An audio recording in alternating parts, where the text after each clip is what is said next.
ચાલુ કથાના પ્રસંગની અંદર પરમ પૂજ્ય સદગુરુ જોગી સ્વામીની વાતો સાક્ષાત સવિતા કિરણ 128 પોઈન્ટ નંબર 1 સરસ મજાની વાત આવી. છેલ્લા પ્રકારનું છઠ્ઠું વચનામત મોહન સ્વામી બોલ્યા તેના પર વાત કરી.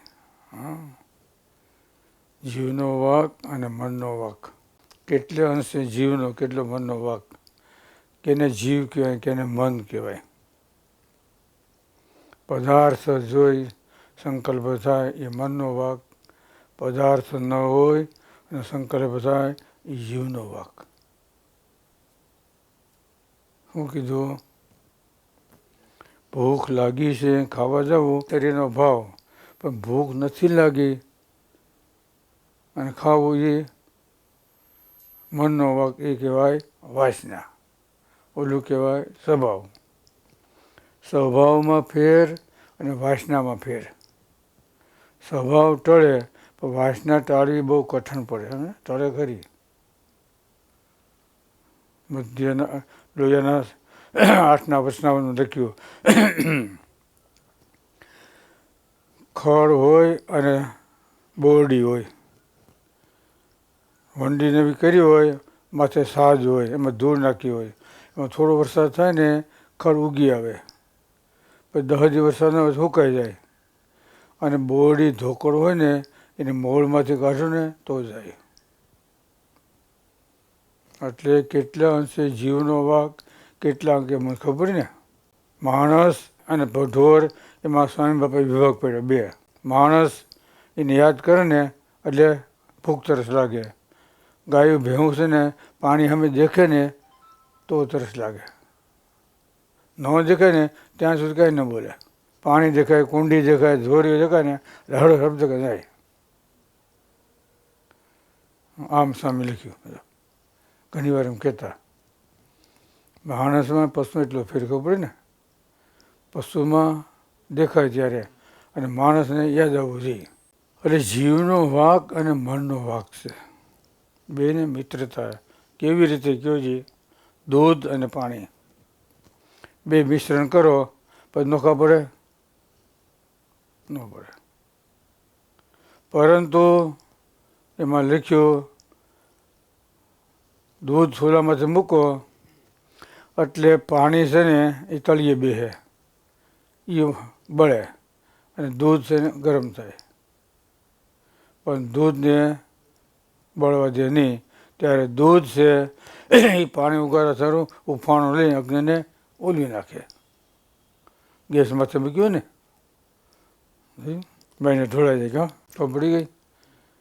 પાણી પોતે બળે, દૂધને બળવા ન દે. ત્યારે દૂધ એ પાણી ઉગાડ્યા સ્વરૂપ પોતે ઉફાણો લે અને અગ્નિ ઓલી નાખે છે.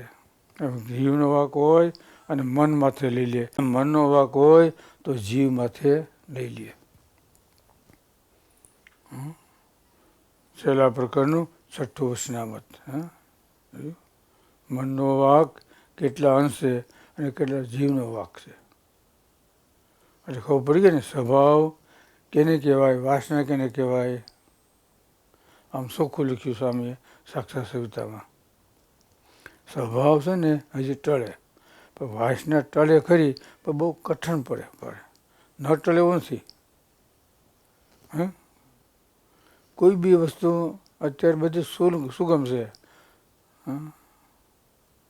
બધી વસ્તુ ખાલી સામાન્ય પહેલાં 40-50 વર્ષ પહેલાં ચૈત્ર મહિના હોય ને તરબૂચ આવતા. હવે 12 મહિના આવે કે નહીં?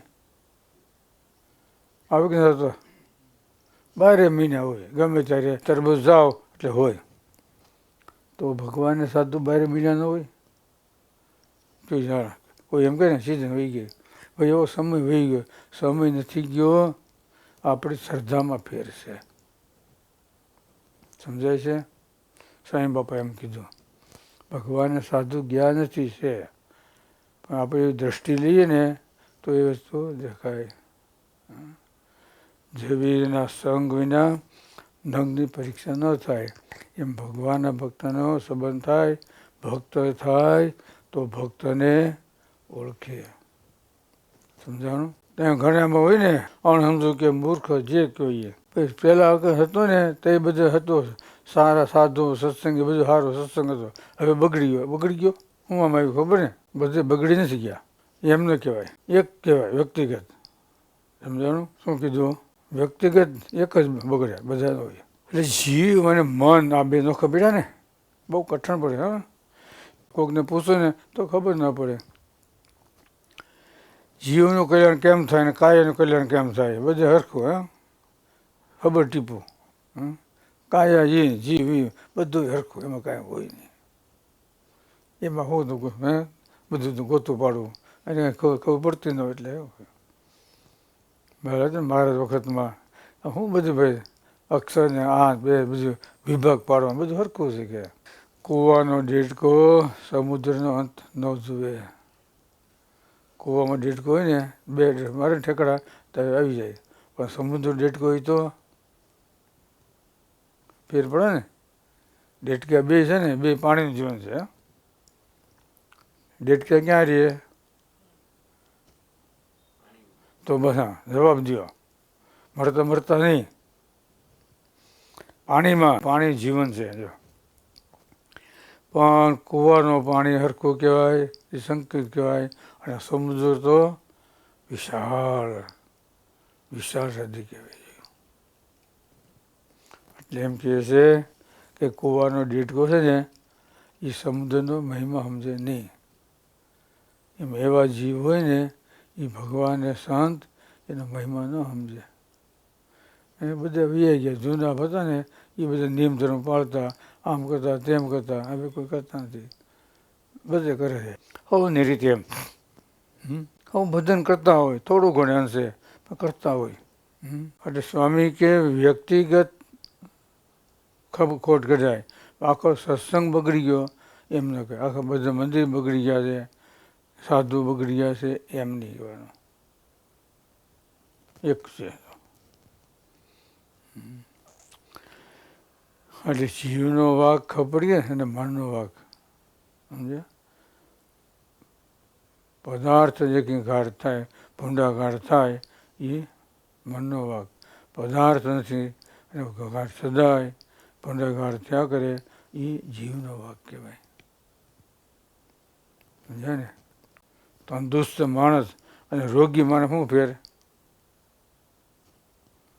તંદુરસ્ત માણસ હોય ને એ શેળામાં ટાઢવાય અને રોગી હોય ને એને 12 મહિને ટાઢવાય કે નહીં? ખબર બેને? તંદુરસ્ત તાકાત આ બે શરીર છે એને ટાઢ બહુ સિવાય. અને બીજા કોઈ ઈશ્વરનો ભાભો હોય ને ખાટના પીળો કંહ કરતો હોય ટાઢવાય છે ઉનાળો હોય તોય.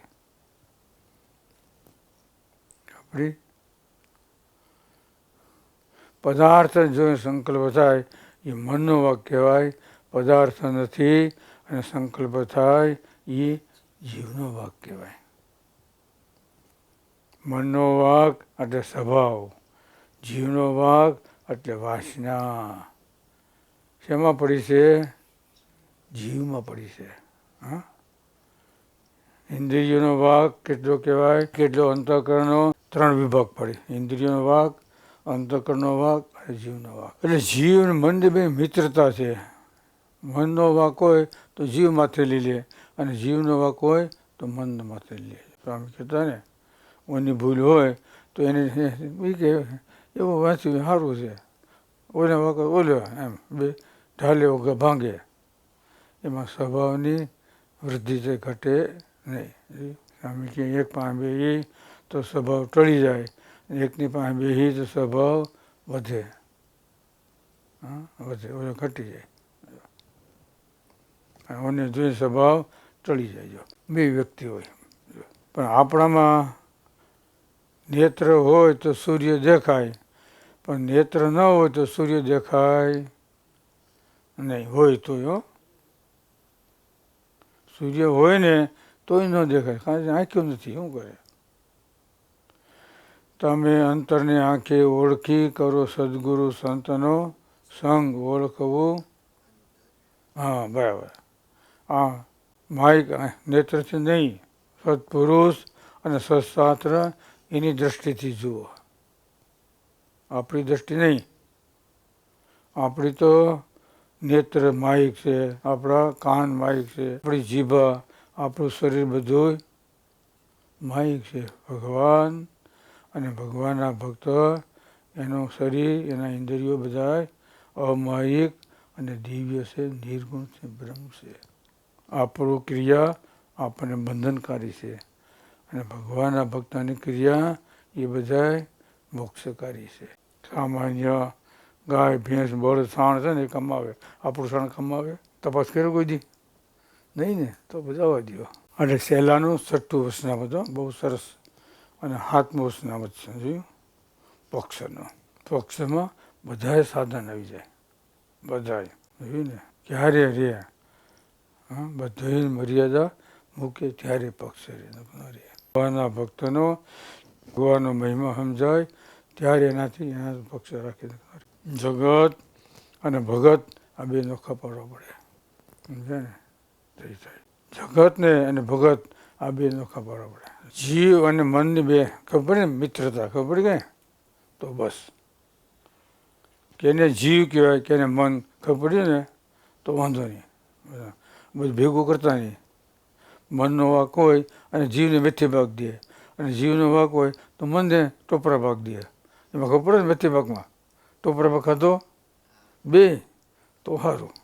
ખાધો હોય ને તો ખબર પડે ને એમ, કેને મેથી ભાગ કહેવાય, કેને ટોપરા ભાગ કહેવાય. કાં ટોપરા ભાગે ખાધો કાં તો સારું. અરે જીવ અને મન આ બે નોખા પડે, સમજે? જગતના ઘાટ ઘડો ત્યારે મન કહેવાય, એની વસ્તુ જે ભગવાનના ઘાટ ઘડો એટલે એ જીવ કહેવાય. માયિક સુખ એની માન્યતા મન કહેવાય.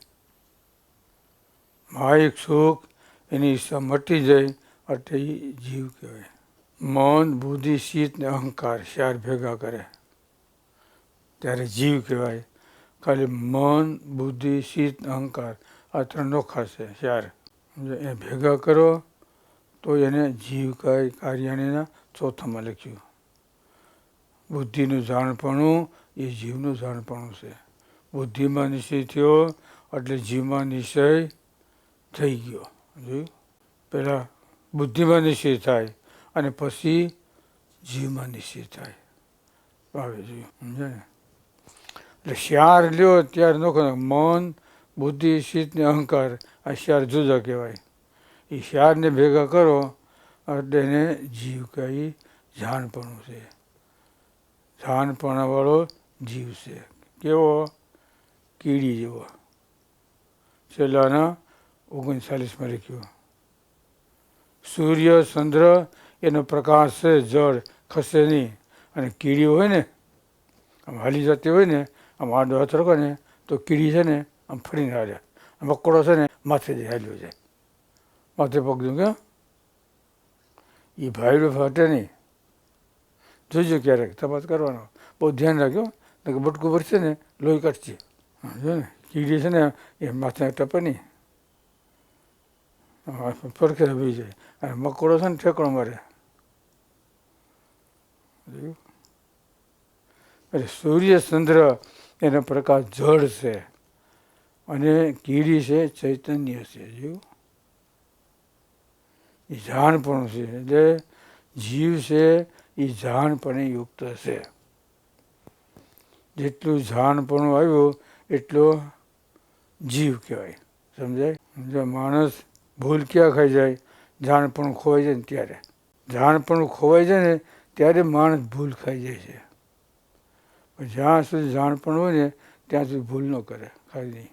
સમજાણું? અને પછી ક્યારે ભગવાન છે ને એનો અહંભાવ આવી ગયો હોય, થોડો ફૂગો સડતો હોય તો ફોડવા માટે ભગવાન આમ કરે.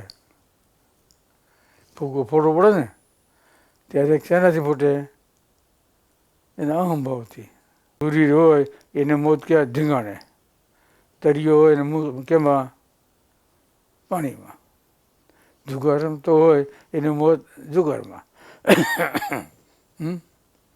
એમાં હોય, એ ખપી જાય, અહીંયા દેખાય નહીં પછી.